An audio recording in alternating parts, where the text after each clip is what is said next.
All right, Brad and Brett, the Warren brothers are here. You know, you guys commented on your headshot. It's up. When was that headshot taken, do you think? And It was long enough ago where I don't have any gray streaks in my hair, which are now there for sure. So I'm going to say 10 years ago. Oh, I didn't think it was that dated. no, Maybe not 8? that long. 8 years ago, 8 years ago. Yeah, 10 was way off. 8. I didn't think it was that. I think it was that dated, and Brett was like, it's quite a dated headshot, and I was like, oh, you know what? It's not that bad. I'm still using them from like age 22. Oh, absolutely. Just throw them up on the billboard. It's not that far off, so I was thinking about getting another one. I think we should just continue to run with this one. Well, it gets occasionally- funnier. You hit a certain point where then it's just funny and fun again. There's that weird, like, middle ground of, oh, this is awkward because they don't look like that. But then you hit a point where it's just hilarious again. It's the joy of being a songwriter, breaking away from the artist where you really don't care. If they think it's funny, it's funny. If they think you're trying to look younger, you don't care. Yeah, If there they comes just a think you're time when lazy. you want to stop getting. Somebody occasionally will say, "You need a new headshot." I'm like, "Why? We're not looking younger. Like, why are you looking at Why headshots?" update it for something? That's what why would downdating. I update it to something who doesn't look as good? I don't look as good anymore. Not I've that we gotten to look the point great. where I've started lying about my age in the other direction. So people are like, how old are you? And I say, 62. And they're like, no way, you look amazing. I just want the compliment. I don't care if they think I'm 62. I just need to be emotionally patted on the back, I think. I was excited you guys were coming over for a couple of reasons because you guys have been kind of in the orbit of my life forever. I mean, since I moved here. But I don't know that we've ever all sat down before. Never. I think we did something with Tim McGraw. You were interviewing him, and we were part of the interview for like 5 minutes about 6-7 years ago. But never just us. Really sit early, and but no, talk. never. We've all- Yeah, I don't even remember that. It was. We were in. So Who is this Tom McGraw guy you're Tom talking about? McGraw. This guy. Yeah. Tom We're the McGraw. Cato Kalin of the McGraw family. So if you met us, it was with Tim. We're in the career guest house. We have so many like parallels though with people Yeah. I mean, Jim Beavers is a close friend of mine and is super funny and was the first guy in town because I've been writing funny stuff for my comedy act because I do stand up, and he was like, hey, I'll write with you, and then we've just had fun and written a bunch of stuff together, and he goes, you think I'm funny? You should write with the Warren brothers. Nobody writes funnier than Jim Beavers. Nobody. I mean, he's. We think we're funny, but he actually writes funny. I think the only crazy funny song we've written was Red Solo Cup. Happened to be with Jim. Yeah. We wrote a few more that were like with Jim that were funny, but the pirate song. Has he turned you on to that? too edgy for. Well, mostly he was like, you guys have the ability to be very funny and probably write very funny if you wanted to. Like it was a huge compliment on how funny he thinks you are, and Oh, that's nice. that space that you could easily roll into if you wanted to. That's So really a compliment when someone that funny thinks I you're know, funny. he's That's. hilarious. Yeah, We Jim do is- these writers rounds with him still, and I mean half the time we're just sitting sideways facing him crying. It just ruins. It's like, have you ever seen Win Varble? yes, I mean, when Win Varble plays the donkey song and makes the donkey sound, the writer, you could play Let It Be. They don't care anymore. The crowd's his. do you guys only work together? Pretty 99.9% since Brad bought a house in Florida and he started working on this podcast. Wait, called- right now? You Yeah. don't live here right now? I live here, but I just bought a house in Florida, so we spend about a third of our time in Florida. Ooh, that's significant. The So it is. significance. This is Yeah. the first time we've written probably 2,400 songs together. Wow. And about The last 3 year or we've 4 written months apart ago? a little bit just out of geography. Is that weird? It's a little weird. It was a little weird. It was a Yeah, little weird. I I would felt like think- I was cheating on a spouse, but like it felt a little odd, but I don't think we're totally cool with it. I mean, we write better together. When you write that many songs together, there's a natural chemistry. It just happens. Together we make up one real songwriter. Yeah, pretty You know what I mean? It's like I'm not sure. of the Are you part where- credited as publishing as one songwriter? No, though? no, we're not. No, not that far. So, okay, you guys grow up where? Tampa, Florida. I've been there many times. Really? Yeah, I've played the what's the big theater down there? It's pretty new though now. There's a bunch of If you theaters. said the it, the I- Mahaffey Theater. There's It's the old Tampa Theater, but then, It's a newer one. It doesn't matter. It's a dumb Yeah. question. It's going to get us nowhere. all right. But- that guy's been in radio before. But I've spent a lot of time in Tampa. Usually once or twice a year. You grow up in Tampa. Was Tampa then like Tampa now, where it's like there's Florida, but then Tampa is kind of a bit of an outlier as far as the kind of people that are there? Tampa was like when we were growing up. It had a rock and roll scene. There was 98 Rock and 95 YNF, and rock and roll was still kind of big. And they had local shows, and so our band would get on local shows. And they had a ton of bars where everybody would play. It was the death metal capital of the world. Death metal music was sort of recorded at Morris Sound there by USF. I'll say And this: so- Tampa has changed less from when we were children I think so. than Nashville has since we've been here 25 years ago, or Oh, yeah. whatever. Nashville's changed unbelievably. Tampa, it's still kind of, and the house I bought is in Madeira Beach, which is right outside St. Petersburg. And it's been exactly, when I was a little kid, we used to go there and be like, I'm never coming to this old people's beach. And now I'm old and I love it. That's your beach. It's the normal people's beach. It's normal people's Yes, beach. it's now it's the people's normal beach. folks. It's the quiet. But it hasn't changed that much, like, compared to Nashville. It's very similar. You talk about a band that you guys were in. Was it the metal band? Yeah. Like, was it a Christian metal band? Started As Christian. that, yeah. Well, how does it start? But is it Well, like a life house? I or think we said the F word on stage and they Once. excommunicated Yeah. us. you were canceled before canceling was a thing. We were kind invented of canceled by that. We went to a small Christian school and we would do like fundraisers. It was the first time our band ever played. I was like 14. He was 16. And we couldn't play rock songs. So we would change the lyrics to like Bryan Adams songs like I Can't Wait to See You in Heaven instead of I Find It Hard to Believe We're in Heaven and things like that. So we had to sort of cater to be able to play rock and roll. We did da-na-na-na-na-na-na, get saved instead of cocaine. Do you know what's so funny about that? Is we used to play churches, and instead of George Thorogood, Bad to the Bone, we'd be like, "There's gold up above, do do do do do." Yeah. There's There's gold gold same up thing. above. It's the same thing. We Wait, had to there's like what? There's- change gold up above instead of Bad to the Bone. We're like, "There's gold up above, do do do." How did we not think of that? That would have been We a had great to one change for the- what any song we wanted to do. We had to do the same thing because we wanted to play the songs. I like There's Gold Up Above.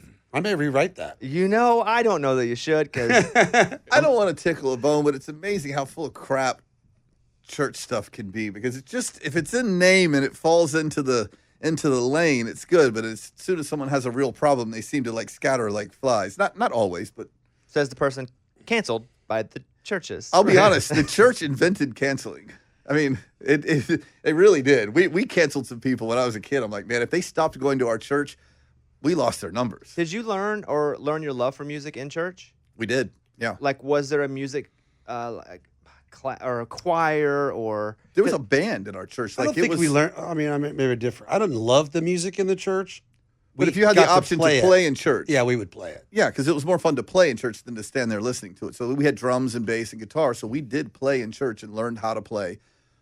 Kind of playing in church. We have two older sisters. The oldest one, they're both way better musicians than we are. The oldest one can sight read Beethoven and tell you what note a car horn is. She's just like a freak. And the other one sings amazing. And Brad was a killer guitar player from age like 10. He was just great at guitar. And I just never really practiced or did anything that my mom would be like, you're never going to be able to play an instrument when you get older. Like somehow that would be the He death was of the me. musical black sheep of the family, and now he can play every instrument. And, you know. But I just joined the band when I was 14 because he said, hey, all the high school girls are coming to watch our band practice. So I just literally got in the band to hang out with the You older were kids. younger and than that, I think, but- see older girls, but literally. your parents musical? Yes. Yeah. In what both. way? Both play guitar, both sing. Did they ever try to do it professionally, even when they were younger? No, and they encouraged us not to do it and told us it was not a job and It's it a was not hobby. a career and that Yeah. we would wind up playing in bars until we were 50 and all the They things. could have been right. It was really close. You know, But it takes someone who's almost failed at trying to know that, though. So Yeah, they probably played a little bit and put their toe. My dad played in a few bands, but never like made a serious, living though. even Yeah. playing. So so they have a passion for music. Was it just around all the time, or did you see that you would get acceptance or favor from your parents because they loved it if you loved it? they didn't actually like it the way we did. We had to play a musical instrument. It was like that's 30 minutes a day. You had to practice something. So I played trumpet. He played trombone. Not cool instruments when you're a kid. And then I heard a guy. We went to a friend's house in the church, and he played "Sweet Home Alabama" on his electric guitar through an amp, and I was transformed in that moment. I was 11 years old, and I'm like, I'm playing electric guitar. Did they make you guys do brass instruments? oh, They, yeah. they did because Oh, they so didn't that- want us to play rock and roll. Got Yes. it. Got it. And we were literally, we grew up in a funny, it's crazy because everybody wanted to be at our house, but we did not have a television. Everyone wanted to be at our house. My mom wasn't the greatest cook. But kids just came over. We played basketball. It was like this, it was this crazy house to grow up in. But literally, my mom and dad made us run 3 miles before school every day. Even when I was in the first grade, Like my physically dad, run. As a physically family. get up and we would run. And then my mom made our own sweatpants and like we wore earth shoes. We just wanted to be cool. We weren't allowed to go to Applebee's because they sold beer. So we had this more so to please them. We just wanted to be accepted. We wanted to be cool. That sort of false sense of being cool. I think that's what drove us more than almost anything else early on. Could you listen to secular music? No, we were not allowed. We snuck Until what age were you finally allowed? till we left their house. And then when you started sneaking secular music, was it rock? Yeah, it Yes. was Van Halen and Tom Petty, and we Mellencamp and everything that kind of sounds like what we do still. Did you ever get caught? Oh yeah, yeah. My grandmother gave us a little black and white TV, and my dad put it in the attic so we wouldn't watch it. This is when we were teenagers. Wait, she gave you a TV, but your dad said you can't watch the TV. Yeah. You were just given Right. Got it. He would By let the us grandma. watch it occasionally on Friday nights if we watched Rawhide. But he would go into the attic and get it, bring it down, and we could watch Rawhide, and then he put it back in the attic. Now, by the way, this isn't like 1965. This is like 1989. All of our friends were Rawhide, and that's what you could watch in '85 was or Rawhide. 89. Yes, Yeah, yeah. it was like in what do you They call played that? it at midnight on Syndication. Friday night or something. Yeah. And so they had Friday night videos. Remember Friday night videos? I do. Okay, so if you didn't have MTV, which we certainly didn't have, you could watch. So we would sneak into the attic quietly, take that little TV down and put it in my mom's sewing room and watch Friday night videos with the volume barely up. And remember the handle was broken, so you had to turn it with your fingers. It was just hysterical. The links we would go to. Or see. pliers. Or We, pliers. we had broken. We always Stick had the broken needle on nose? TV. Yeah, and you had to go in and then that the channel. And if you're born in 82 or below, you know what that is. You know what it is. Yeah. So you guys have two older sisters. Now, were they also sneaking music in, or were they pretty much angels and did just the Christian music? Angels. They were pretty much angels. Angels. Yeah. They were, Yeah, they yeah, didn't they sneak made much. it. They made us look. We were pretty wild anyway, but they really shined the light. It was a At real first, contrast. at first they really made helped. us look bad, and then eventually we made us look bad. Yeah, exactly. Were you guys best friends as kids? Even though, because 2 years is significant, and it gets less significant as you get older. No, as he got older, I mean, we had our own friends, and he was in different grades, and we played on all the sports teams there at the school, so we kind of had our own groups of people. But I mean, we were around each other a lot. I guess. We fought every day for probably 3 or 4 years, from like 10 to 13. We fist fought every single day, like every day. So best friends would have been weird, but we did everything together, and we still share friends that we made back then. Like someone between our ages, that was a year younger than me and a year older than him, is still our best friends are still friends that we made together. So it's interesting that we weren't like what we would have been called best friends, but we were. Did you guys collaborate on anything musical as teenagers? Oh yeah. Like to write? Like, do you remember the first time you guys actually wrote something original together? Not words to a melody that already existed or like a Christian parody. Yeah, I mean, okay, so it's funny. The reason we've written 2,500 songs together is because I wrote all the songs. I was older, so I wrote all the songs for our little band. And What was the name? Warren Hill was the first one. And then there was St. Warren. There's a Warren theme here, obviously. yeah, Warren we like thing. we like that. I got it. It's We so liked ourselves. pleasing to the ear. And so I wrote all the songs, and then Brett started writing songs, and I was like, these are good. So we kind of started arguing about whose songs we were going to play at the one show we played every 2 months. And we just decided to write together so we wouldn't compete for the songwriting. And like 30 years and 3,000 songs and a fair number of hits later, we realized that was the moment we started writing songs together, and we just did it together. Did you guys want to pursue a career in Christian music when you were teenagers, before you were excommunicated from the Christian music death metal scene? Yeah. I mean, kind of. It was all we knew. A career you know? in music, and because we were kind of in that world where anything that wasn't Christian was bad, yes, but we wanted to be on a tour bus, we wanted to make videos, we wanted to play on stage. So whatever that meant, Christian, non-Christian, I grew up Southern Baptist. yeah, What were you guys? Southern Baptist. Southern But it was Baptist. charismatic Southern Baptist. So our Southern Baptist church, we spoke in tongues, and like people were slain in the spirit, and My grandmother was Pentecostal, and so she spoke in tongues. Yep. So I guess I did kind of both, but in Yeah. different buildings. Very similar. we did Yeah. them in the same church, which was odd. I remember the first time I saw her speak in tongues, and my grandmother adopted me for a long time in my life. It was my mom too, and I was like, "What is happening right now?" Like looking back, What are your thoughts right now on that? Curious. bizarre, Yeah. but just wildly bizarre. I think if I walked in now and saw it, I'd walk out. I was like a teenager, and all the other older teenagers laid hands on me to get my prayer language, so I would speak in tongues. And I remember sitting there, and I was so hungry, and I was so tired, and they kept praying for me to get my prayer language, and I finally just started blubbering something so they would stop, you know. And then when I started blubbering, they just cheered like I was on stage at Madison Square Garden, like they were so happy that I got in my prayer language. I'm like, oh no, I didn't. I was just hungry. Yeah, and my assumption would be that because I didn't know it was called prayer language. Right. But I remember the first time that people would speak in tongues. I don't know if it's plural or not, at the I've Pentecostal always heard it church. plural. And everyone would, again, maybe not cheer. Sometimes it was cheering, but it was always positive, extremely positive affirmations because of it. So I would go, are we sure they're just not doing that for positive affirmation and they just keep doing it because they got rewarded the first time? And so now I always felt that way even as a kid. I don't know if everybody was, but somebody was. Somebody was doing that for the It felt like the affirmation. Ouija board. Like somebody is moving that thing. And so, but yeah, it was, but I went to a Southern Baptist, but we could dance at our church. At the Southern Baptist Oh, Church. We danced too. We did the Jeremiah dance. Everybody held hands in line and did the thing back and forth. I don't know what that is. Jehovah Jireh. You like it just. Oh, They called it Jewish- the That does not Jeremiah sound like a dance. fun dance. Yeah, of No, all the it's dances. not fun. We always said, you know why Baptist people don't have sex standing up? Because they're afraid someone might think they're dancing.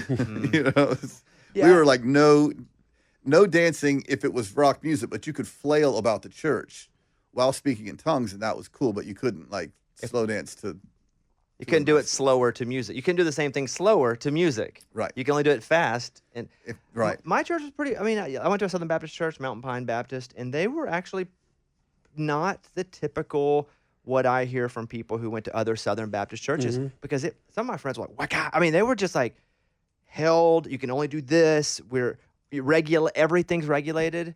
And I don't know if it's because my town was so poor. They were just like, "Hey, man, whatever." We're just glad to have people. Yeah, here. it's just like, thank Yeah. you, and you gave us $1. We appreciate that. Exactly. Maybe. So Maybe. when do you guys decide that to do what you want to do, you have to travel? I'm not even gonna say go to Nashville, but there's a point in your music career where you go, we can't just do shows here. We can't be in just Tampa. Maybe we go play a show. We got to go Tallahassee, Atlanta. When do you guys start? I mean, we traveling? had done a lot of that. We moved over to the beach right after we had the Christian rock band and we graduated from high school. He was 2 years ahead of me, so he did 2 years of college. I went to 1 day of college. We started traveling around, and Ironically, he's a adjunct professor at Belmont now for songwriting. it is class. pretty He went to funny one that day of I went to college. 1 day of college. I tell the kids at Belmont, I actually say, not to sidetrack, my advice is if you're in the songwriting school, you don't need to spend $52,000 a year. Just quit school now. But I love Belmont. Do you know, not to sidetrack your sidetrack? Let's keep sidetracking. See how far we get. Yeah, but I went and spoke at a college, Texas State University, and I went and spoke to the radio television class and went to the radio people, and I said, hey, don't do radio in college. Like, what are you doing?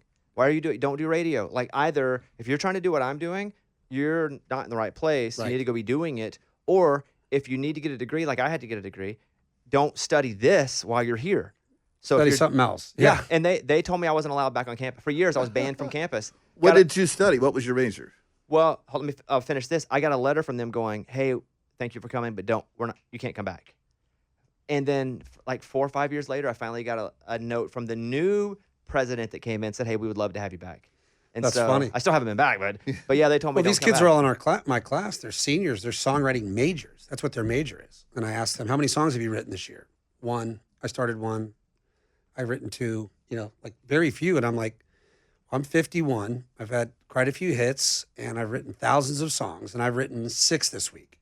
Like you're competing with Jim Beavers. You're competing with, You didn't write 6 songs in 1 week. No, but I mean, maybe 6 songs in the month, 2 weeks, whatever. big week I mean, for you. they're not doing what they want to do. The only way to do that is to actually Do it. do it. It's that simple. I wish I could. My whole class is about sort of just the psychology of just doing it. And they graduate on May the 5th, and I always have a class called May the 6th. Where are you working? Is your dad cutting you off financially? Where are you living? What are you going to do to be able to write 4 to 5 songs a week to compete with Ernest and all these new writers that are coming up that are your age? And so it's just real practical. And so I didn't learn that in my 1 day of college. But Brett, what if a kid came and missed a bunch of class, and you were like, "Hey, yo, where you been?" And like, I literally got a call to do some writing, and sorry, but I wrote these songs.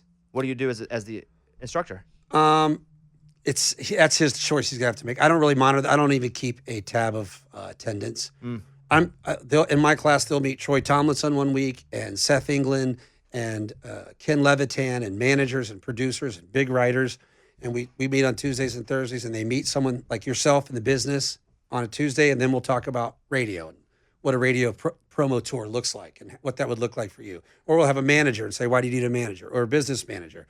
And so if they don't want to meet, if they're songwriting majors and they don't want to meet Ben Vaughn or Troy Tomlinson or, Seth England, They're not very smart. Yeah, I'm like, you're seniors. This class is a gift for you. I don't do tests. I don't need a paper. You telling me what music means to you. I'm going to introduce you to real people that tell their story, and they're all very similar. Can they fail? If they don't show up for the class, they fail. What if they didn't show up because they're writing songs? I'm going to fail them. Yeah, you write songs at another time. You've committed to this class. That's what I was hired to do. So yeah, you have to work around it. Quit your Or job. write the songs and fail and don't worry about it if they're great songs. Yeah. It's a choice. Yeah, it's you a have to choice. make. Yeah. I went and I've spoken. Where do you Belmont? I did Lipscomb for 3 years, and this semester I'm going to teach at Belmont. What do you mean this semester? Like January? Starting the spring semester, correct? You know, when Coming up. I spoke. I mean, I've spoken to a bunch of schools, but one of the last ones that I spoke at, I shouldn't end in a preposition. Sorry, teach. But I got my day-to-day manager. She was actually a college student.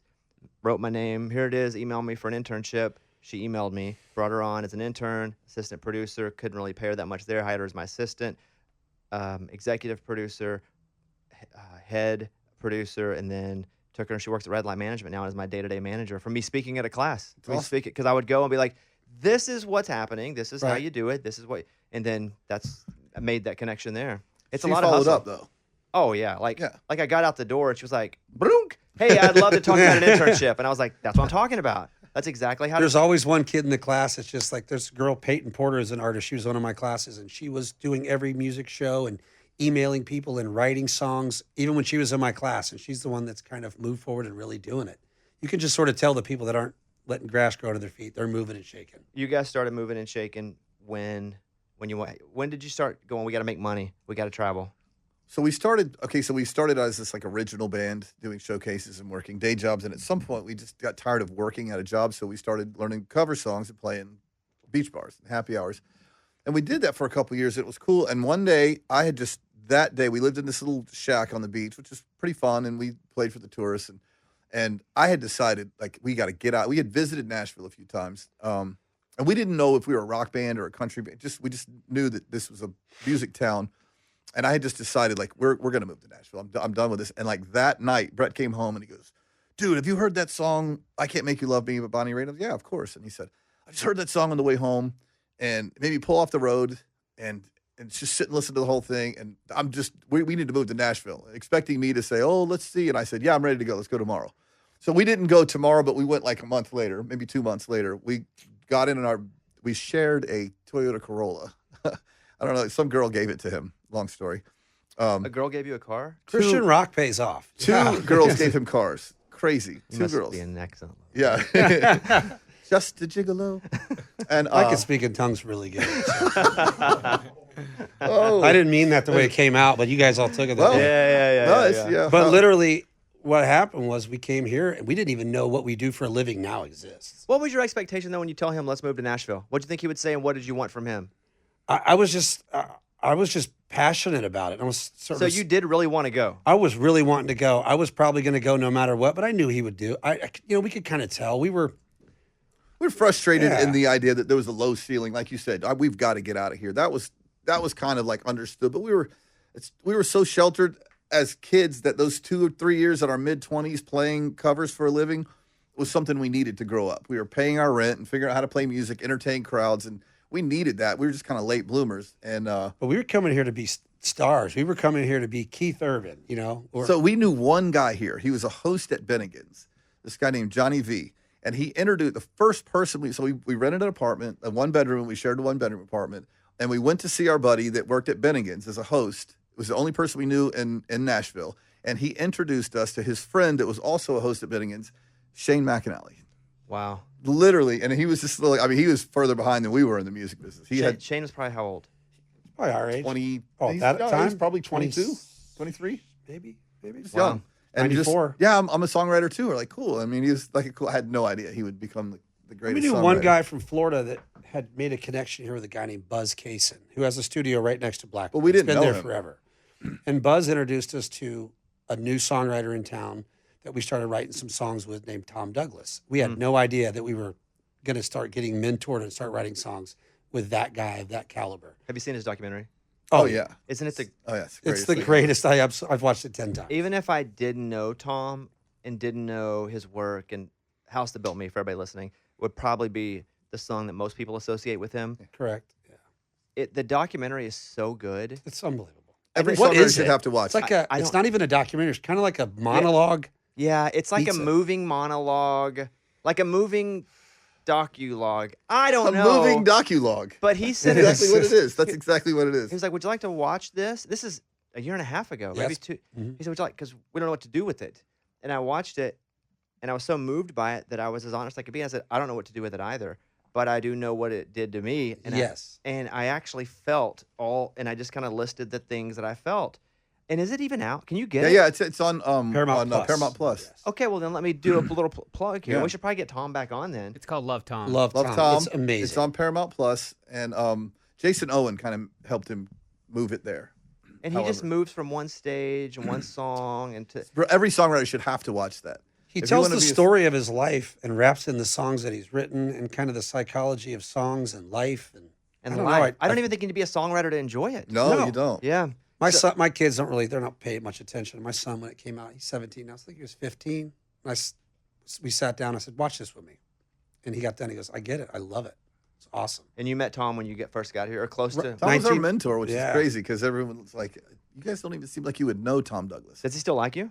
Yeah, we're great. We're Oh, great good, friends. As a good, matter of good, fact, good. we were We think we were budding still like alcoholic drug addicts when we met Tom, and he somehow dealt with us. And then when we became sober, we really became close. And he's like, "Gosh, I was so worried about you guys for so long," but we loved each other right away. We were really different. Did you But- guys struggle together with alcoholism or addiction, or almost? Yeah. And I say that Pretty coming from much. somebody that my mom died of addiction. Yeah, so yeah, I I know talk about about you. it pretty freely and openly. So So do we. Yeah, I Okay. want to get to that too. That you don't drink, right? never, I've Yeah, never had a that's drink. amazing because I think that you'd probably need a reason, but imagine what you could accomplish in life if you just eliminated that time sucking, energy sucking thing of alcohol and drugs. Even people that don't have a problem, it's a lot of time spent doing that. I mean, you're kind of living proof, but I've always been kind of amazed with someone who could see that as a potential problem, especially someone who had a parent or a sibling that struggled with it. And the tendency is for that person to just delve in and do it the same thing anyway. And I always loved this story that you just didn't do it because Pretty cool. you saw that. I mean, you think Yeah. that helped your career? First, let me say, for me, I don't really, and I'm sure we all have similar views. We've all experienced different versions of it, right, through different parts of our Same family. thing. And so for me, I've been just scared of it. I wish I could drink. I wish I don't have the ability to relax ever. And I have to go through, and I go to a therapist, and I have some like severe PTSD stuff from being attacked and jumped that had nothing to do with it. But I can't ever just go, ever. So when I That's- see my friends be able to have a beer or to have a drink, I'm very jealous. I envy the ability to have something that would make you just go, okay, there's a slightly less. The only thing I've ever had that made me feel like, oh, this is awesome, and I wish I could have it all the time, is laughing gas. Like, so I eat a lot of sugar on purpose. I'm like, all right, Doc, I'm back. Hit me Oh, up. my teeth. But I always knew though, and it's not the same with other parts of my family. Not everybody made the same decision I did. And I look back now and I'm like, how did I even know? Because there was a lot of trouble and I had to raise myself in many ways.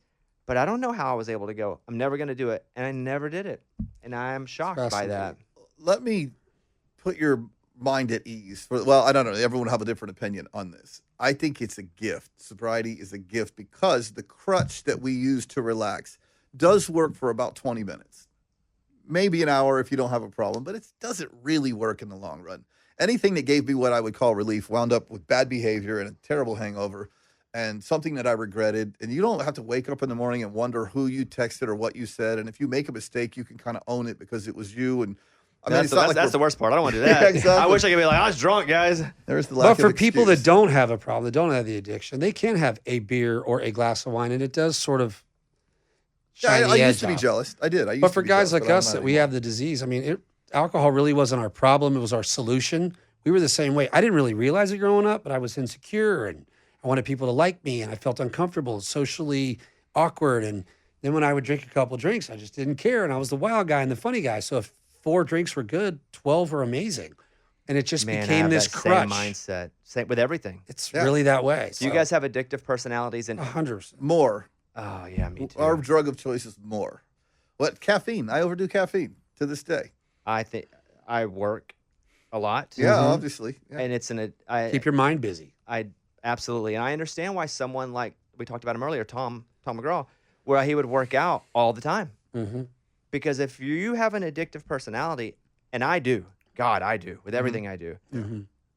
I decided early to like fill that hunger with hopefully positive things. Mhm. I'm going to be addicted to something. Okay, I got it. But what I'm going to be addicted to are things that are going to be the healthiest option for me. Not always healthy. It's not healthy how much I work. No. It's not healthy how much I'm obsessed with. It doesn't matter what it is for this 3 months or year, or it's not healthy, but I think it's healthier than where I want to go. Right. If you deal with your anxiousness and your anxieties by overworking, it's not necessarily perfect, but it's a lot better than if you dealt with them without. Because people ask me, "What do you miss about not drinking?" And I say, the first 30 minutes. You don't drink at all anymore? No, 17 years. Neither one of us have had to drink 17. Is that right? Correct. We started together, we used together, we quit together. Why'd you quit? Hit the bottom. We never. People always ask, "Did you get a DUI?" None of that. Just we were done. I wanted to quit, and my wife was about to leave. She stopped crying. She sat me down lovingly and said, "Hey, you know what? I really care about you. I'm worried about you. I'm going to move home to Detroit."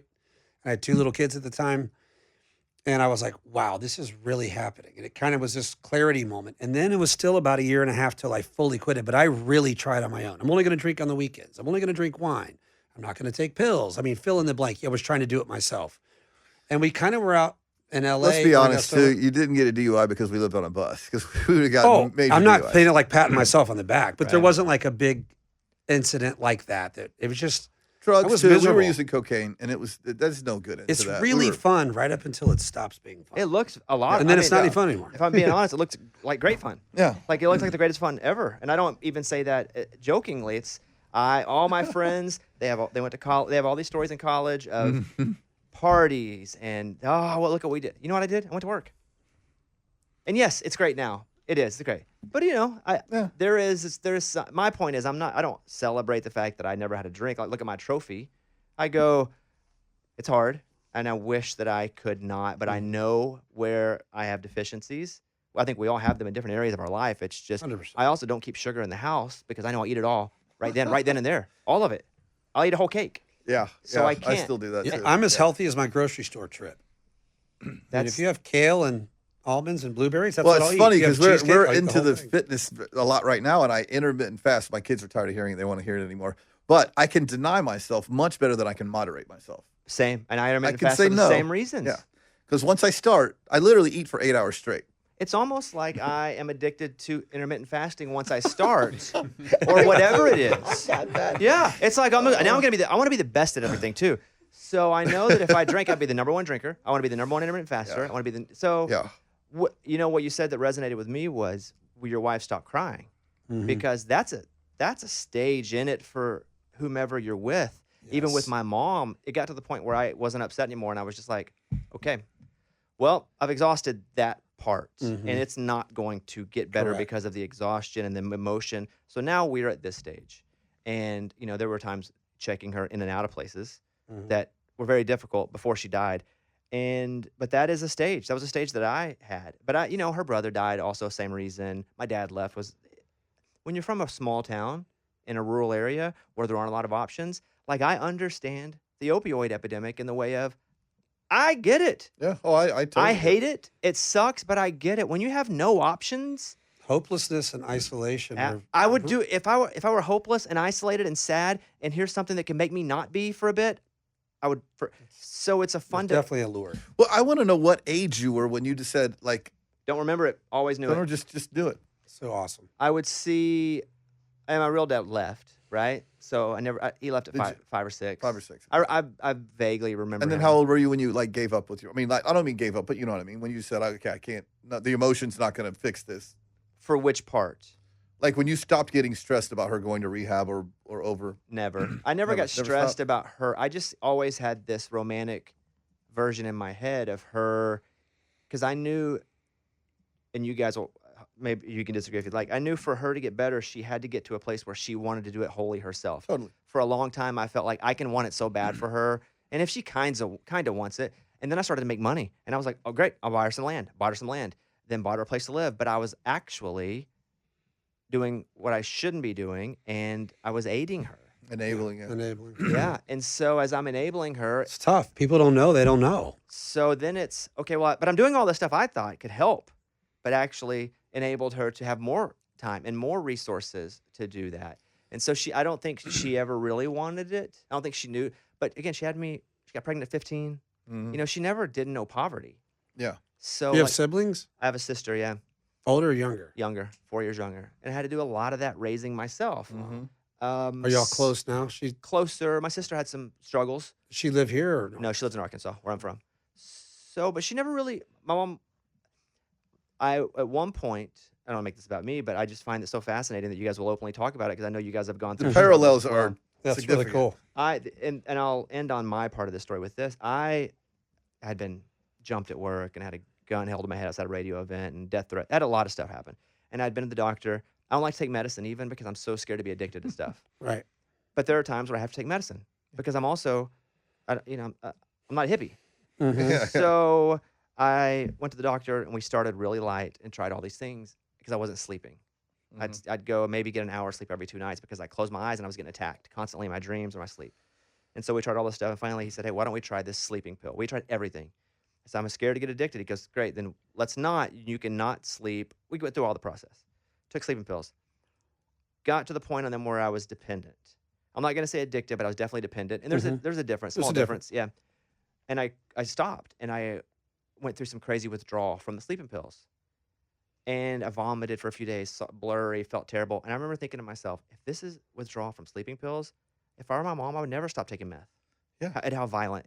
And that going, tough. I feel so lucky to have gone through that Mhm. because it gave me an understanding of the monster that she was constantly fighting. Yeah. That not just the addiction part, but okay, if she wanted to quit and then she went through something that was, I don't even understand. And for me, it was awful. And mine was sleeping pills. Mm-hmm. It wasn't even like the hard stuff that she had got addicted to. And so that was, I'm very grateful for that sleeping pill instance and issue, just for that understanding. It's like my wife. I mean, that's a different story. We may or may not get to it. Like when my oldest son had this issue, and we lost him. But my wife would take it personally, and I was like, you don't, because I'm an addict. I completely understood. I've been through everything. It's not personal. He is not doing this to misbehave. It is literally, it's more of a miracle the moment in time that passes where he doesn't do this. It's way more of a miracle that I don't drink today than crazy that I did. I am programmed to do that. I was the best at drinking. Maybe he was the best, but when we were first and second place, often. And you're just programmed that way. And having experienced it, which is why we're able to help a lot of people in recovery, we do it because if you don't understand it, I'm like, oh yeah, I know that, I recognize that, and people can tell you the worst things about them, and you're like, yeah, I get it, and they kind of are almost taken aback by the fact that you're not jumping on them or gasping and whatever it might be, and that is the gift and the transfer of it on. But if you haven't had that experience, what you had, it's hard to understand. You're just like, why would you do that? I understand why you would do that. I mean, empathy is such a tool, and you only get it through struggle. Mm-hmm. And nobody wants to struggle, so it is something. It's that old saying, good judgment comes from experience, and experience comes from bad judgment. It's like kind of like that, but our usage of alcohol and drugs, it seems like this, oh yeah, we had to quit, we partied too hard. But literally, there's I've found, and me and Brad talk about it all the time, there's two ways to look at recovery. It's either like this punishment where you get locked in a cage, or it's a gift. And the gift side of it is, because of the kind of strange way we grew up, it kind of developed a real relationship with God with us. And everything that was bad, we kind of lost our record. We didn't know songwriting existed. We moved here to be big stars, and we sort of wasted away that decade and drank away our major opportunities. And I was like, well, okay, I quit drinking. I'm sober now, but what good is going to come out of this? Did you find How's you could God still- going to use that? Great, and that was leading to my next thing, right? So you lost a deal. 9/11 happens. We get kicked off our tour because not kicked off like for doing something wrong, but the tour ends. We lost our record deal, lost our publishing deal, and then our dad died 2 days before Christmas, 2001. And our having fun, we're the rock and roll country guys led to serious medicating. And it went downhill from there. And so, what is it, 04 we got? That was 01. 05. It was 4 years. So- 4 years of total decadence. 4 years of just got Interestingly, darker. when we got sober, when it's time, I'm like, oh my God, I'm never going to be able to be creative again. That's what I was. That's where I Songwriting's was off the going. table. Yep. Here's the irony in that. No one's going to like us. We found out no one liked us. Okay, so worrying about the creative process. I'm not drinking anymore. I'm never going to be able to be creative again. It's over. We had 0 hits. We had a record deal, but we had written a bunch of songs that were not hits. We had no hits. And I was protecting something that didn't even exist, which was a successful songwriting career. Oh my God, I mean, I can't quit drinking or I'm not going to be able to write. And the year we quit writing, we had 2 hits. We had never had a hit. And actually we became songwriters because there was a little humility in becoming the service guy that helped other artists get where they wanted to go. And we realized that our talent was in helping someone get where they wanted to go instead of being the artist. And we started writing and trying to help other people. And immediately we had hits, and we've had a great career since that moment. But I was so afraid that we were going to lose this edge of creativity we had, and I had no success before. That's how insane it is. Was there a clarity that was surprising once you started to create non-medicated? Oh, yeah. Yeah. I mean, there's the pink cloud of you you feel better. I remember driving home going, woo, Pull me over, I dare pull ya. me over. I got nothing on me. I've been drinking. I wanted a cop to pull me over. I was like, pull me over, dude. We Check drove me. so fast for like a year. So it's like you just have this freedom, and then, just going to the meetings and staying clear, and your mind just gets clearer with every day. And it comes from a place of humility and total honesty. That exhale you were talking about earlier, it's hard for me to get that too.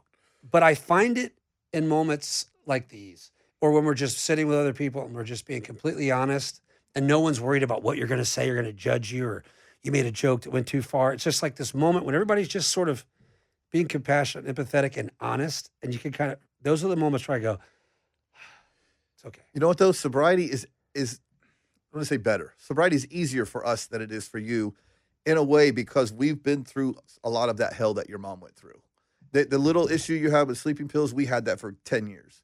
And yes, there was fun involved, but towards the end, it was total medication, total fun. So it's really easier for us because we experienced so much hell emotionally, spiritually, physically, just feeling horrible the whole time. So it makes it every day that I wake up and I don't have to wonder what I did. I've never in 17 years woken up and saying, man, I wish I got hammered last night. It's never happened. So if I can delay the gratification till the next morning, it's actually really a gift because it was so bad. What were the 2 songs that you said? The lucky one, The Lucky for One Faith Hill, and and Anyway. And Anyway from Martina McBride. Yeah. So did you write them near each other? Because they came out a couple years apart. We Really remember. The lucky one got cut okay. later. The Lucky One we wrote before. I'm sorry. So the 2 we had at the same time were Anyway and If You're Reading This. Okay. And they were up at the same time. The Lucky One we had written earlier. We actually wrote that before we got sober. So it became a hit after we got sober. But we wrote Anyway and If You're Reading This like the first year we got sober. Now they didn't become hits immediately, but Sounds that was about our right. first year of sobriety is writing. And to be honest, we play corporate nights, Songwriter City all the time.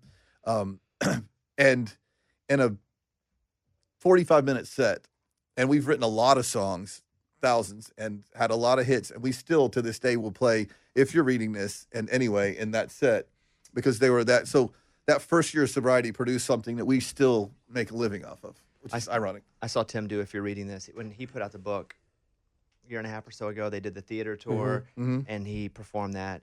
And to hear that song acoustic and in person, it's a gut. It's a gut punch and I've heard that song because it came out near 2010 or so. Yeah. 2000. Something like that, yeah. Like that's when I remember it. Yeah. But to hear it again, in person, acoustic, every word, right? Because for me, I love a slow acoustic, even sad songs because I can hear the words. Right. That song, There's not a piece of fat on it. it's so strong. We've had some cool, just going out on the road to write with Tim. He'll let us come up on stage and play with him. And we'll play that song. And we've had, right after we wrote it, it was kind of a hit for him. While we're playing it, ladies come up and set their husbands' dog tags on the stage. I mean, me and Brad are sobbing while we're playing it. That's tough. We've got to play Walter Reed. It's every night when we do these corporate shows, and corporations just hire us. It's the greatest job ever because they're there and they're listening. And we play that particular song, and usually it's like the song of the night. It is. It's just I don't know why. And Dirk Bentley told us when he came out, he goes, "Well, that's the best song I never want to hear again." Yeah, that's what he said. You're right. It's like a movie. You don't wanna hear it every super day. sad, and you got it, and you felt it, but you're like, okay, I'm good. I don't need to go back and watch that one. We're not watching that one again. I'm not watching The Notebook. I mean, not that I've ever seen it. Yeah, of course. I mean, Yeah, never. Or read the book. I did both. no. So Highway Don't Care. Speaking of Tim, it transitions me there. Whenever you guys write that, but then that turns into a whole event. And I don't know if that was the assumption that Highway Don't Care, it's Tim and Taylor and Keith Urban on it. And like that song kind of graduating to that level, you write it. Is it just a song for one person? Was it for Tim? And how did it slowly grow? We wrote it as a duet, actually, and we were thinking Tim and Faith. Yeah, but we wrote it as a duet. It's funny. We wrote it with Josh Kieran, and on the work tape, he did the girls' part because he could sing really high. It was funny. But we did write it as a duet. And when Tim said he was going to get Taylor Swift to do it, we had written with Taylor when she was younger, and yeah, that's great. And it took a while because she has a lot of, timing issues, and she didn't want it to come out too early when get in the way of something she was doing. And we were kind of like, Tim, just do it with somebody else. Just do it with somebody else because we wanted to get it out there. And then when Taylor sang on it, we're like, oh God, thank you God. I mean, it's never uncool to hear one of your songs recorded by anybody. But I remember when we always tell the story live when we do our little thing. It's like Tim said, "Hey, I'm cutting another one of your songs." And we're like, "Great." I went home and told my wife, and she's like, "Oh, congratulations," And then I told her Keith Urban's on it. Wow, he's hot. And I was like, "And I think it's going to be a single to radio." Well, cool. Then we'll get paid. And then I said, "And I think it's a duet with Taylor Swift." And my wife looks up and she goes, "We are painting the house." Like it is one of those. That's a massive song with 3 huge legendary people on it. Those don't come around very often. Yeah, that's a good moment. It was pretty cool. Well, looking at you guys' just collection of songs and going through the catalog, we mentioned Red Solo Cup earlier, and when it comes to Toby, weird that wasn't a number one, and it also shows you that not all number ones last, and not all songs need to be number one to also last forever and be defining songs. Because when I think of Toby Keith, I think of a couple different American songs and Red Solo Cup. Like because his personality, right? His personality lends to he's funny, and that's his funniest song. That's one of like BMIs? 3 songs that he didn't write in his career. Did you go to the BMIs? I avoid everything. I went to CMAs, but I was forced. We don't go to the CMAs. Everybody's like, "Did you go to CMAs?" We like, if we're ever nominated for something, we might go. My friend Jake was there, and he said that the Toby thing was really special. It was really special, but Toby's an amazing songwriter, and I think has written every one of his own songs except 2 or 3, and that has to be one of them. So they're honoring him at BMI for being a songwriter, and there's Red Solo Cups on every table, and they had the whole thing where Red Solo Cup blows up in the video, and I'm like, this is funny. Me and Jim Beavers and Brett Beavers there, I was like, just joking around like, this whole night's about that stupid song. It is something. I don't know why it's that big. It's funny about the number ones you mentioned because Anyway that we still play wasn't a number one, and if you're reading this was not a number one. And Red Solo Cup. So 3 of our and we have some number one songs that we never play live, or I think people have forgotten. They just kind of go by. That song was also a cultural song, meaning we knew the Cups, but no one had really identified that was a part of what people, and I'll just say because where I'm from, what people in the South used when they just hung out and did stuff with other people. Yep, that was it. When something's going on, there's a red cup. Mm-hmm. And on the track, you hear, and I hear Jim even making noise. Are you guys? It's the 4 of us around one mic. Do you know Jim's brother Brett? Yes. Okay, so those 2. The 4 of us. So Jim and Brett Beavers, me, Brad and Brett Warren, and we did a demo session, and we didn't record that song. And so the engineer Luke Wooten, we owe him big for this. He said, "Hey, do the Cup song." We're like, "No, we're not doing it." And we had already broken the drums and everything down. He said, "Do the Cup song," and we said, "We're not doing that. It was just a joke. It was just funny. It'll be for us." And he said, "No, I want you to do it because I want to play it for my wife." And we said, "Well, we've already broken all the drums down and the amps are packed away." And he said, here's a mic in the middle of the room. You 4 sit around and just do it." So Jim Beaver sang it, all the funny stuff, and we recorded it. And anyway, so it wound up getting to Toby Keith. Our friend Butter played it for Toby Keith, and he said, "I just want the music to that without the vocals on it because that's exactly what the record's going to be." And we're like, we don't have a version. You didn't record it in tracks. We didn't do it. It's one mic. So he said, "All right, we'll put that in your ears, and then go back and do all the crazy shit that you didn't same think guitar, standing wear the same just clothes. Don't sing it and just leave just leave out the lead vocal." And so literally our chairs are squeaking, Jim Beavers is making funny noises, Brett's going, "Yeah," it's some part of it. I was trying to imitate Axl Rose at one point. "Yeah," and I was doing all these You can hear me clearing my noises throat as it counts off. Brett Beavers is playing a banjo, and that's the record. It's amazing. That sloppy one take or on the mic is the record. Did you guys make a lot of money off that one? No, it's only a number 8, and you don't really get anything extra for it being a cultural icon. Really? Like it song. wasn't used in No. places? And did they? We've had quite a few songs that have made more money than that. Now, when we get hired and people call us to do a corporate show, they call the company Songwriter City that hires us. Usually that company wants to hear that song. Yeah. That's the one that sticks out. And I mean, we'll play big hits and Grammy nominated songs and Song of the Year nominations from the CMAs. People, oh, it's great. Thank you very much. And then when you play that, everybody's up, every phone's out. It's crazy. So that's how it's translating into. It's So just, actually, we've made more money playing that song probably than we did off of performance. But that's also funny. a gift too. What's Good Grief, Good God show?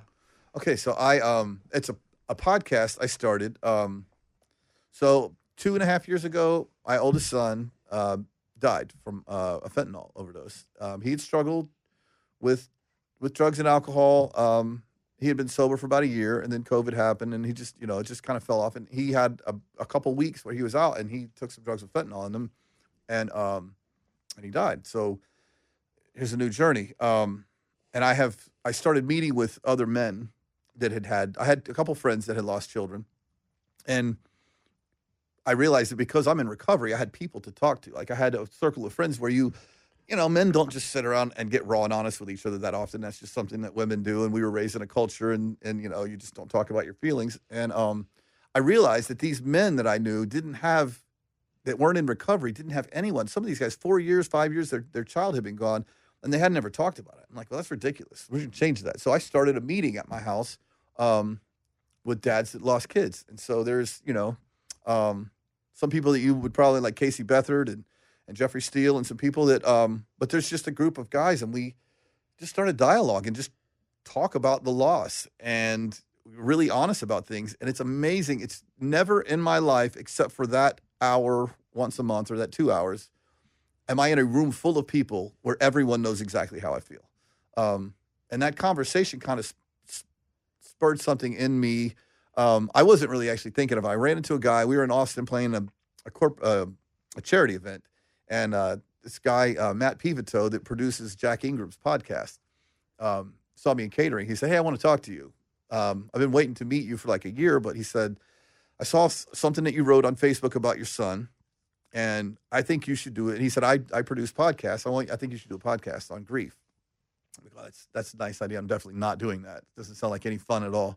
And we exchanged numbers and we talked about it a few times, and I was kind of like, oh, that sounds like it's a lot of work and it sounds like a really emotional thing. I'm just definitely not doing that. And one morning my wife said, you're doing this. And I knew I was supposed to. And so we have started doing it, and it's actually been a really powerful thing. It's something that's missing because I think people that are really ingrained in church and whatever that may look like, maybe have somewhere to go with this. But this show is kind of for people that maybe are a little bit outside the traditional religious thing. They still believe in God. They believe their child is in heaven or whatever it is. But we talk about it raw, honestly. There's profanity in Jesus and whatever. And it's just a really honest conversation with somebody who's experienced grief. And because you have experienced it. And I feel like everyone, if they live long, if you live long enough, you're going to experience loss and grief. And we just kind of started a conversation. First episodes came out 2 weeks ago, and it's just the response has been more than we thought it would. My friend Lisa over here is one of the producers on it, and it's just been it's really emotional, but it's been really powerful. It's just a conversation about loss and grief, and there's humor, and thus far there's a lot of music people in it, but it's not like we sit around and cry the whole time. It's funny and it's humor, but it's actually things that I don't know. I never heard people talking about, at least in the way that we're talking about it, and we'll see. It's this tomorrow. A new episode will come out, but it's really early. But the response has been a lot more than I have. No social media presence, done anything, and somehow people are finding it and listening and calling and wanting to be on it, and that's really cool. Blessing. Good Grief, goodgodshow.com, or you just search for it. We'll put it up in the notes too, Mike. Yep. So you guys can see it over there. Listen, we've already done an hour. I could do another hour easily. So I have a couple more things to say, but before I have to go, my trainer is here. Okay, well, we can't give it. Well, we know we're addicted to working out now, all of well, us. yeah, and you yeah. should be. It's good. That's a good problem. Well, we do an hour, and usually, honestly, about 52 minutes in with everybody, I'm like, all right, let's move on. I could do another hour easily with you I guys. know. Because I feel like we could have many rows. So how about this? In 6 months, let's just do it again. Absolutely. If you're Done. back. Well, 100%. I don't ever do that with anybody. I don't just like people that much. But 6 months, let's do it again. If you're back in town, 100%. great. But something that I still live here, by the way. I just go there. No, a you lot. heard what I said. If you're back in town, you're getting all big time now. Mr. Florida over on the beach. Beach house. I got Mr. you. Fancy guy. Oh, no. So when I first moved to town, and I was living in Austin, Texas, and I'd kind of built my own little syndication deal in Texas, and I was on, 1, then 2, then 25 pop stations, and I was bringing in, pop artists, but also would have Dirks and Willie Nelson and Eli Young Band, and I was getting a lot of heat for being too country to be pop, which is ironic because now I get heat for being too pop to be country. Welcome to our music career. Can't welcome everybody. Can't please everybody. So my contract is up, and they say, hey, what do you want to do? And they said, we're going to move me to New York or LA for Ryan or for Elvis Duran, and they both re-signed deals. And I was like, I don't know. I said, well, there's never been a nationally syndicated country morning show. And they said, okay. So we do this whole thing. And so I come here and meet with the company, and I'm still a little like, I don't know, but they're really trying to convince me. I knew I wanted to do it, but I had to leave everything that I'd built and spend my own money on. Like I built it all. And I was like, but the minute I leave this, it's gone forever. I can't in a year go back and go, I'd like to have that Yeah, I back. was just kidding. Yeah, I'd like I to was have just all kidding. that. Right. And so we come and I go, okay, boom. Well, I find out they're like, hey, look, there are these two guys. And the head executive of our company was like, the one person was like, we don't want you here. We want the Warren Brothers to do the show. I didn't know if that information ever got to you, but we were going to bring that up today. Oh, yeah. It's so No, I knew it funny. immediately. I Yeah, mean, they asked us to do it, and we did a couple Thursday nights on radio. Well, don't let you finish because they didn't really ask Well, I'm us. sure It there are just two didn't- versions of the story too, and he told me straight up because he was the head in the format, but he wasn't the big national boss, and he was like, I don't think this is right for you. I've already got the Warren Brothers picked out to do this show in Nashville, and I'm like, who's the Warren Brothers? Oh, are those Christian death metal guys? I'm a big fan. Christian death metal. It was life metal. And It's life metal. so I was like, listen, I don't know what you really want me to say, and he goes, well, I just know it's going to be tough here, and that you're also not my first pick to do this. I don't think I was his pick at all to do it, which is fine. And so I was a little weirded out by that, but then again, Did you not like us already? I didn't know who you were.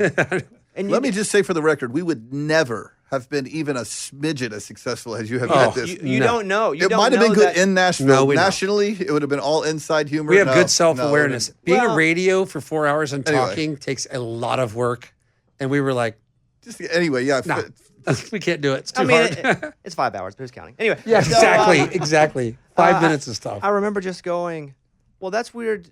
Because I guess they're good. I didn't know you were even a songwriter. I thought you were just two like comedy brothers at first. Had never done radio, by the way. And so Never. I came here and I was like, yeah, I'll do it. Let's do it. And a couple times during it, because it didn't go well for me for 2 years here. It was very Really? difficult. Oh, it was brutal. It felt like it was immediately a huge hit, but yeah. And it feels like you guys just wrote a bunch of hit songs out of Yeah, nowhere. right, I know, right, I know. exactly. Yeah. Right. And right. so what I remember is being told through the grapevine, like, hey, he's really looking to get the Warren Brothers in here if you go backward at all. And all I was doing was going backward the whole time because it was He was rattling a saber that didn't exist. and I just always had this feeling like these two dudes are like plotting against me the whole time. I always felt it the whole time. Well, then the show took off a little bit, and then and that dude was relieved, and I brought in my guy who now runs the format, but I'm also his guy. Yeah. And then I got later into it and understood that he found you, finger quotes, found you for whatever job that was. If he did or not, I don't know. So that's why it was so important to him, and he didn't, quote, find me. Right. Like you were his guy. So anyway, I hated you. All right, that's it for That's this week. All right, next show. That's See you awesome. next month. I mean, I really love that because I never even knew if that information got to you. And we did a few weekend nights or weeknights. We never really took it that seriously because I said, Brett, we're funny for about 5 minutes. There's 4 hours. to Well, we cover. would do an hour can't on do Thursday this. night, and we would prep a bunch of stuff. I say prep, like maybe 30 minutes worth of stuff, and it would be gone in 7 minutes. Oh, so no, we knew when we did a few nights. We're like, no, we cannot. We are not equipped to do this. I'm not sure we can get up this early. And No, by the it way, was- we already kind of had a job that was working. Like it was going well. He was like, oh, you can do it at the same time. We're like, nah, I remember he can't asked really. us, he No, goes, it was well, how never- much money do you want? We had never done it. We asked for like $500,000 a piece and like 8 weeks paid vacation. I mean, we were not on the list at all to come in and do it. It's what pretty you have funny. done with this, we would I mean, I'm not being humble. I'm telling you, we would have never done even a fraction of it because our humor is kind of Nashville based, so it would have been funny here. Like Jerry Only. House was our hero, and we had never done radio. We had realized that the bits that you do have to lengthen out, and the funny little quips only last for a second. Oh no, whoever didn't hire us made the best move ever for everyone. I mean, ever. I never They even knew if that scored. information got to you. I think that's hysterical. Oh, I knew That is immediately. funny. Yeah, I knew immediately. That's why I held some of your songs hostage, and they weren't number ones for a couple of years. Yeah. If they were Yeah, they holding were always us like, over it's your okay. head, Yeah, that is. We're fine with it.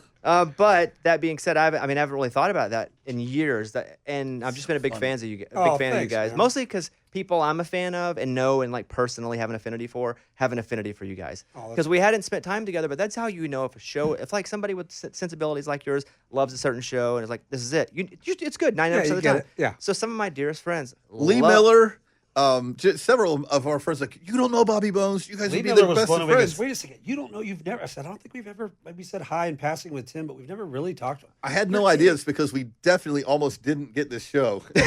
The fact that they were dangling us over your head is the funniest thing Like- I've ever heard in my life. That That's was so a rotten funny. carrot to dangle. but over I'm a glad they couple did it. years. Like it was on and on. But I just. Are you going to have to bleep out Michael Bryan's name when I say it? No. Michael Bryan and I are still friends. That's so great. We love him because he actually had faith that I'm like, they really think we can do this? We can't. But it do Can wasn't- you imagine how But fast we'd have Michael been Bryan canceled? wasn't the dangler, though. He wasn't. Oh, really? Who's the dangler? I can tell can't you say off it. the air. Okay. Oh, wow. I can tell you off the air. Because we never talked to anyone else but. I don't know who that Yeah, I was. love that he had the confidence. I'm like, I think you're crazy that you think we can do this. I think we can be funny on someone else's show, but I'm not sure this is a. We could be funny for 2 minutes between songs on stage. 5 hours and doing a show, it takes a whole And then when I other set listen of to your tools. travel, when you say, "Oh, I'm going every weekend," "Oh, I'm going here and doing that," I'm like, "Okay, you got up at 3:00 in the morning, 5 days straight, and you're going to fly out of town as soon as you get off work and come back the next day." I think I'm too old for that. I'm serious. I am. Yeah, It's- I have been physically for a long time. Yeah, I've always. Yes, it sucks, but it's lovely, and I wouldn't get to meet guys like you if it weren't for it. what time do you go to bed at night? There's not an answer. not an answer. I mean, if I'm on the road or shooting a TV show, or we're living in a foreign country, which we had to do for a month and a half while doing the radio, it's tough. But my final point is, I've a lot of people that I'm close to and value friendships with, and have again just a massive affinity for, and they have the same thing towards you. So I've always That's cool. felt extremely pure about you guys, and have big fans of who you are without meeting you, and obviously a big fan of your work. So Same. Well, thank you Thanks. for having Yeah. us. Same. And This is really cool. Totally same. And thanks for having us. And 6 months, 6 months, I'm in. because Put it on the calendar. I got so much more. And Yeah, even though got a lot more. Even though we were the rotten carrot that got dangled, you still had us on. It I only did. took you 10 years. It did. Years. It took you He 10 had years to wait to till he forgive was us. so big that he could smash us like that with his finger. Now I'll have him. on. and we'll crush them. God, we should have talked the first week. Okay. We could have made your life so much easier. You'd have called us. Is this true? You got guys check nobody. out Good Grief, Good God show, and go to @the Warren Brothers, and we'll see you guys soon.